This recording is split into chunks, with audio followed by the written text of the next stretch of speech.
ñuy waxtaane parce que aussi mun ñoo jeexal 2 points au terminant l'affaire Ndiaga Seck ak ONU alors mais dañoo gis démb xaw ma bëgg démb benn image bu ñu partagé ci page bu président Macky Sall comme quoi que moom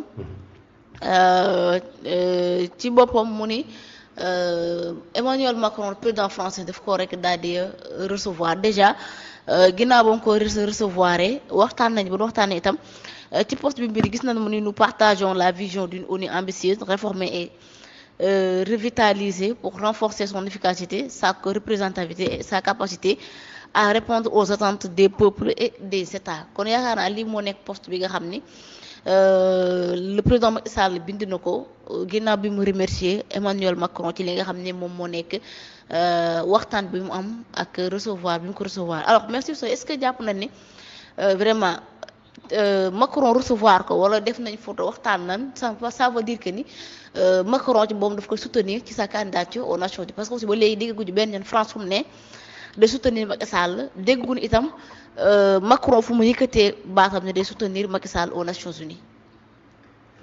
Syria gis nga pays yi nga xam ne ñoo am droit de veto.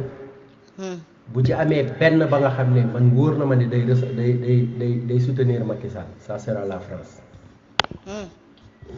waaw parce que Macky Sall étant au pouvoir il avait un seul pays muy président de la République du Sénégal. Macron multiplié ko par 4 jox ko les 4 pays pour mu gérer ko. te boobu Macky était au pouvoir.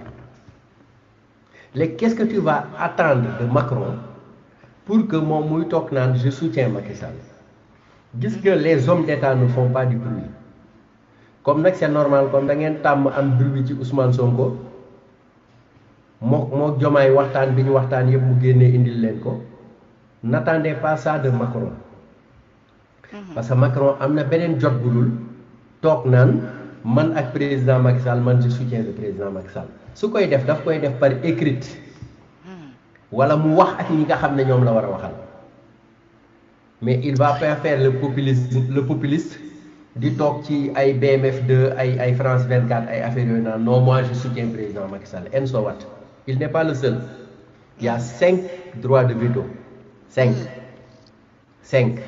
nee naa la juróom yi nii benn mooma ci wóor ba wóor ne moom il va soutenir Macky Sall il s'appelle Macron ba wóor na waaw léegi nag que Macky Sall lii mu wax nii ci réforme yi mais moom laa la wax léegi ci suñ législative bi gis nga li àdduna bi moo war a réformer lu bëri Sénégal nag daa war a réformer lépp Sénégal man su ma amoon audience ak suñ borom bi yàlla dama naan day benn période dañuy changer toute la génération xaw ma dañ leen di toxal yóbbu leen Mauritanie ñu nekk ay Mauritaniens ñu indi benn génération bu bees tàq pour defaraat Sénégal parce que Sénégal yàqu na ci niveau boobu noonu parce que depuis que ñu wax le nouveau type de Sénégalais la Sénégal yàqu yaa ngi dégg léegi nag quant à Macron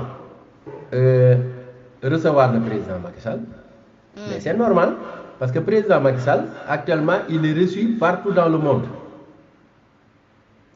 parce que dafa toll ci période ba nga xamante ne dafay dem mu toog mu défendre mu waxtaan mu wax nit ñi ne leen carrément man lii mooy sama vision de l'affaire on peut même dire dafay def campagne am actuellement c'est normal donc Macron recevoir ko Macron dafa am droit de veto bu mu la bett suba Xi Jinping recevoir ko muy le président chinois ah oui loolu moom du ñu bu mu la bett ginnaaw suba son frère Poutine recevoir ko mais bu mu la bett encore États-Unis recevoir ko Trump mais bu mu la bett encore les Grande-Bretagne recevoir ko les Émirats affaire Arabie Saoudite ainsi de suite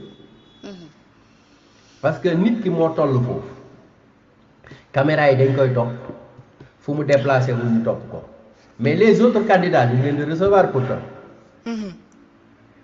mais déggoo ci bruit bu bëri parce que moom moo nekk ci kanam donc oto bi ci kanam rek la ñuy corner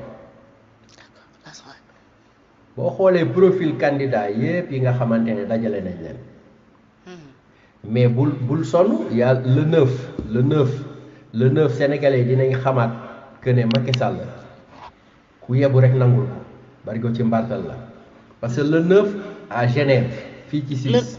le 9 bii nii 9 juin bi. waaw le 9 bi waaw.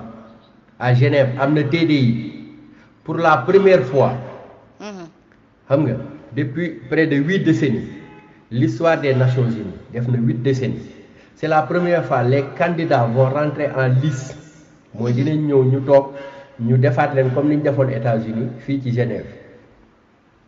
Et ça sera animé par la journaliste de BBC qui s'appelle Zeynab Badawi.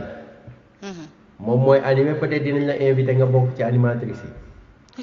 xam nga léegi dañuy leen di teg ñu waxtaan parce que man loolu laa gëm quoi parce que di jël individuellement Macky Sall 3 heures de temps kii nga jël ko 1h30 de teg leen ñoom ñu waxtaan seen biir ñu xool exactement kan mooy le meilleur profil.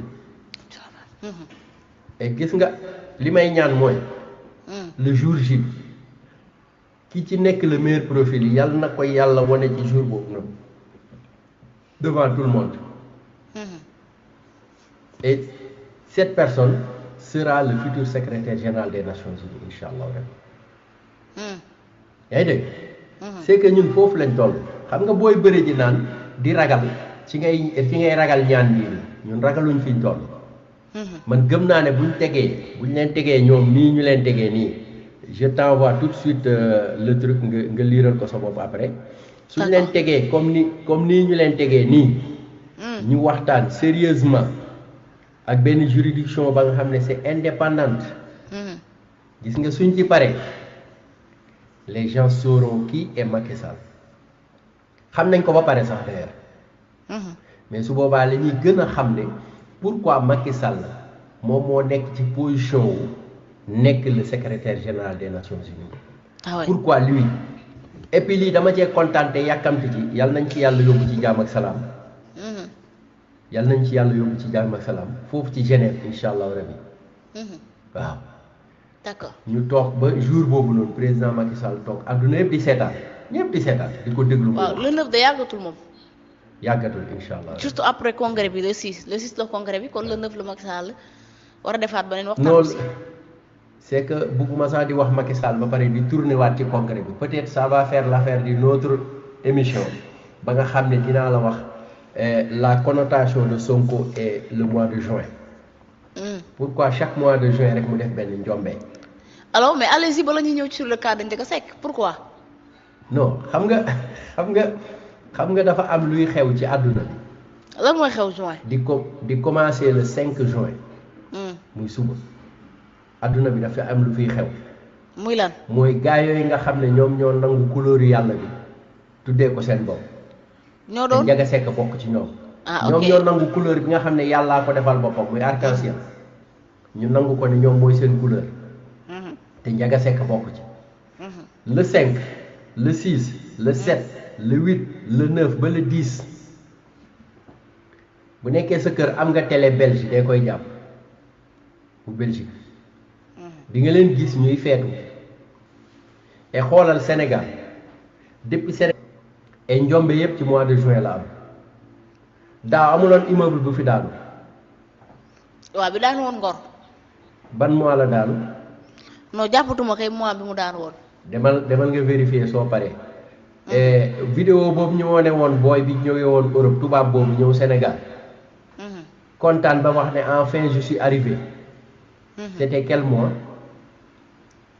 am na benn artiste bu fi yoroon benn sac. ak benn t-shirt bu mu soloon ban mois la ko soloon. yaa ngi dégg boo ooyee Mame Matar Gueye dina la wax le mois de juin surtout ci période bii ñu toll nii lan moo tax gars yi choisir seen date bi